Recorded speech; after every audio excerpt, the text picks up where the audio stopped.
Hello, welcome to Eye on Africa here on France 24. I'm Yuke Tade. The headlines. Washington slaps sanctions on an armed group and a mining firm in the Democratic Republic of Congo, accusing them of profiting from illegal mining. It comes as the US spearheads peace efforts in the east while eyeing access to critical minerals there. 5 years on since a law aimed at improving transportation for agricultural workers in Tunisia came into effect, female farmers say little has changed. The workers say employers continue to cram them into unsafe trucks, making travelling a deadly affair. The Grand Magal wraps up in Senegal. Millions of Muslim pilgrims had poured into the city of Touba for what is one of the largest religious gatherings in West Africa. Thanks for joining us. Let's start in the Democratic Republic of Congo, where the US government is cracking down on illicit mineral trading. Washington has slapped sanctions on an armed group, accusing it of profiting from illegal mining, extorting miners and smuggling minerals. Several mining firms are also facing penalties. The move comes as the US ramps up peace efforts in the east while eyeing access to critical minerals vital for its tech and energy industries. Emmett Livingstone has more now from Kinshasa. The US Treasury has sanctioned several entities linked to the illegal trade of minerals in Eastern Democratic Republic of Congo. Minerals have long sustained conflict in the troubled region and are mostly smuggled from Congo through its neighbours Rwanda and Uganda. Late on Tuesday, Washington said it was sanctioning the Congolese armed group Pareco FF, which controlled Eastern Congo's important Rubaya mining complex until last year.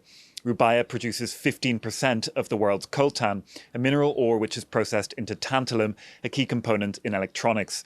Alongside the Pareco FF, the US also sanctioned the Congolese company that bought the conflict minerals, as well as two Hong Kong-based firms involved in the trade. These measures block the assets of the sanctioned entities in the US and also forbid American businesses from transacting with them. These sanctions have come as a surprise, not least because it's now the M23 rebels who control the Rubaya mines, and Washington hasn't sanctioned the M23. It's not clear exactly why, but Washington is heavily invested in solving the crisis in Eastern Congo, and it's supporting peace talks between Congo and the rebel group, as well as between Congo and Rwanda, the state that backs the M23. The Trump administration has also been clear that it's interested in the region's minerals. In a statement, a US Treasury Undersecretary John K. Hurley said the United States would not hesitate to take action against groups that deny the US access to the critical minerals vital for its national defense. We're staying with the US because South Africa is hitting back at a report from the State Department claiming human rights in the country significantly worsened last year. Pretoria has dismissed the assessment as inaccurate and deeply flawed. The report cites claims of the unfair treatment of white Afrikaners following major land reforms, which the Trump administration has claimed discriminates against the group. President Donald Trump has repeated false claims without evidence of a white genocide taking place in South Africa. Today is Women's Day in Tunisia. Hundreds of supporters of the Free Constitutional Party have been marking the day with a march in the capital, calling for the release of the party's leader, Abiy Moussi, who's currently in detention. Moussi has been behind bars since 2023 after police arrested her at the presidential palace entrance, accusing her of trying to incite chaos. Critics say her imprisonment is part of a wider crackdown on opposition voices. Protesters today are also calling for the release of all female political prisoners and an end to violence against women. We're demanding freedom, the release of all the female and male prisoners in the name of free speech. We demand their freedom, and we demand that Tunisia be a state of free and independent institutions. Well, we're staying with the plight of women in Tunisia because it's been 5 years since the passing of a law aimed at improving transportation for agricultural workers. Women, who make up nearly 80% of the workforce, say conditions remain brutal. The farmers say employers continue to cram them into unsafe trucks, turning already dangerous roads into deadly traps. The work itself is grueling and poorly paid. Liela Beles and Hamdi Tilili report now on what's changed since a tragic road accident in 2019 that claimed 12 lives.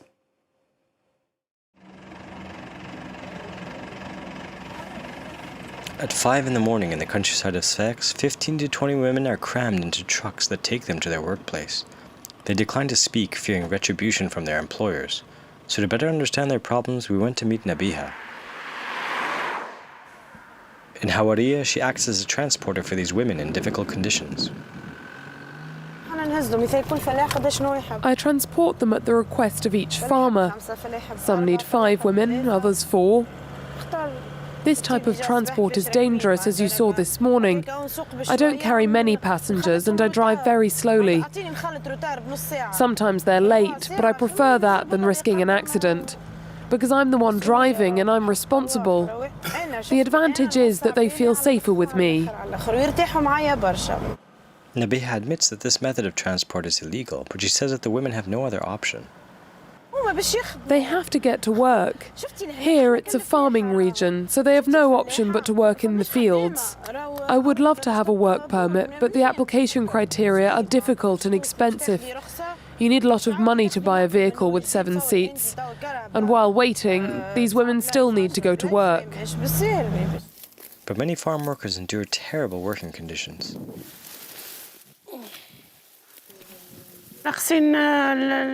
I'm waiting for the government to take action.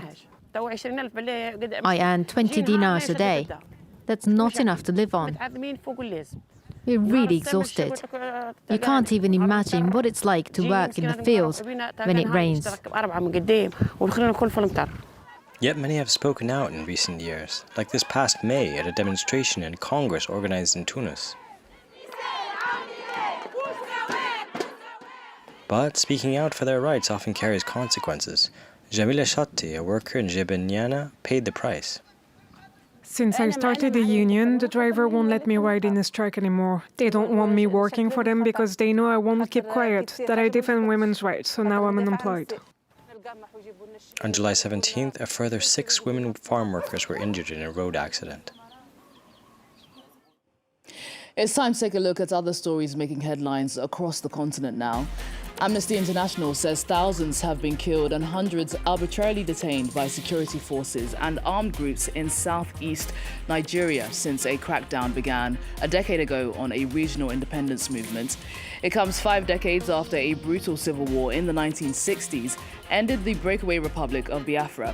Yet the fight for autonomy remains a deeply charged issue in the Ore-Reach region. Uganda's biggest opposition party calls on the Constitutional Court to block a new law allowing civilians to be tried in military tribunals. It comes 3 months after Parliament passed the legislation, despite the Supreme Court's ruling earlier this year that military courts lack the legal authority to conduct fair and impartial criminal trials for civilians. Local and international rights groups have long accused Uganda's government of using military courts to silence political opponents. Emergency teams battle to put out the fast-moving flames of a mountain forest fire close to the city of Chef Owen in northern Morocco. 2 Canadair planes have been deployed to put out the blaze, which authorities say is major. Strong winds are fueling the fire, which has already devoured vast woodland in the tourist city. It comes as Morocco is gripped by a punishing heatwave. We're heading to Senegal now, where the Grand Magal is wrapping up. Millions of pilgrims have poured into the city of Touba for the annual event, honouring Sheikh Ahmadou Bamba, the founder of the Murid Brotherhood. Over the years, the event has transformed from a local tradition into a major international pilgrimage, attracting worshippers from across Senegal and around the world. Our correspondent in Dakar, Aminatu Diallo, tells us more. Each year, millions of pilgrims from Senegal and beyond travel to Touba to renew their faith and honor Sheikh Ahmadou Bamba, founder of Mouridism. The Magal marks his exile following his 1895 arrest by French colonial authorities. Accused of plotting a rebellion, he was deported to Gabon but was later allowed to return home. We are here in Touba today to answer the call of Serigne Touba, who invites all of humanity to join him in giving thanks, the highest and most inclusive form of worship. The Magal has been listed as part of Senegal's intangible cultural heritage this year, with ambitions to to gain UNESCO recognition. The deeper meaning of the Magal's inclusion on the representative list of intangible cultural heritage lies in the sum of the values it promotes, not only during the celebration itself, but also in the daily life of the Mouride community, founded by Sheikh Amadou Bamba, whose life and teachings were devoted to love, sharing, and forgiveness. The gathering is a time of religious reflection, solidarity, and sharing, upholding the teachings of Senegal's largest religious brotherhood. It's time for your daily African Nations Championship update now. Mauritania has triumphed against Burkina Faso 1-0 in a thrilling match, Mauritania clinching its win early on in the game in the first half. Well, today's other big clash was Madagascar and the Central African Republic. A 2-0 victory for Madagascar, who managed to break a deadlock with goals in the 84th minute before scoring again in the 94th minute to seal their victory. Well, that's it from all of us on the Eye on Africa team. Thanks for your company and stay tuned to France 24.